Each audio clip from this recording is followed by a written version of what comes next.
Orang ini jadi glow up setelah di friendzonin dan dipermalukan. Namanya Chris Brander, yang suka sama sahabatnya bernama Jamie. Pas nyatain cinta, dia malah ditolak dan dipermalukan sama teman-teman sekelasnya. Sedih dan kecewa, akhirnya dia pergi dan menghilang. 10 tahun kemudian dia menjadi pria yang tampan dan sukses. Sekarang dia bekerja di label musik yang ngurusin artis-artis top. Singkat cerita dia harus nganterin salah satu artisnya, bernama Samantha, yang agak sedeng, ke Paris. Tapi karena suatu masalah, dia malah berakhir mendarat di kampung halamannya sendiri. Di sana dia ketemu lagi sama si Jamie, dan berpikir buat nunjukin kalau sekarang dirinya adalah pria yang keren. Tapi malah gagal, karena dia sial mulu. Ada satu adegan di mana dia pengen nunjukin skill ice skating dan main hokinya, tapi dia malah berakhir masuk rumah sakit.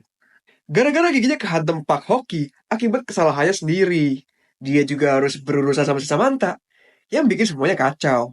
Karena si Samantha ini orangnya rada-rada sedeng dan tergila-gila sama si Chris. Dia bahkan nekat tabrak rumah orang pakai mobil dan ngancurin pesta Natal gara-gara cemburu sama si Jamie. Yang padahal si Samantha sama si Chris ini gak ada hubungan apa-apa. Belum selesai semua masalah, dia malah ketemu saingan baru bernama Dusty Dinkle yang sama-sama pernah ditolak sama si Jamie 10 tahun yang lalu dan punya niat jahat buat balas dendam ke Jamie.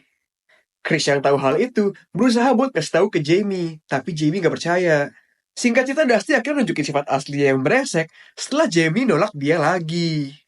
Karena ternyata dia sukanya sama si Chris, dan dia baru sadar setelah Chris pergi ninggalin dia 10 tahun yang lalu. Tapi malam itu, si Chris mabuk dan mereka berdua malah berantem.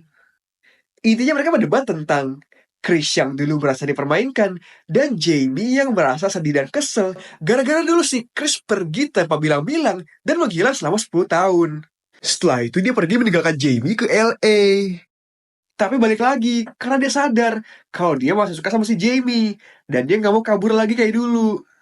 Akhirnya mereka berdua berakhir bersama dan Chris berhasil keluar dari friendzone.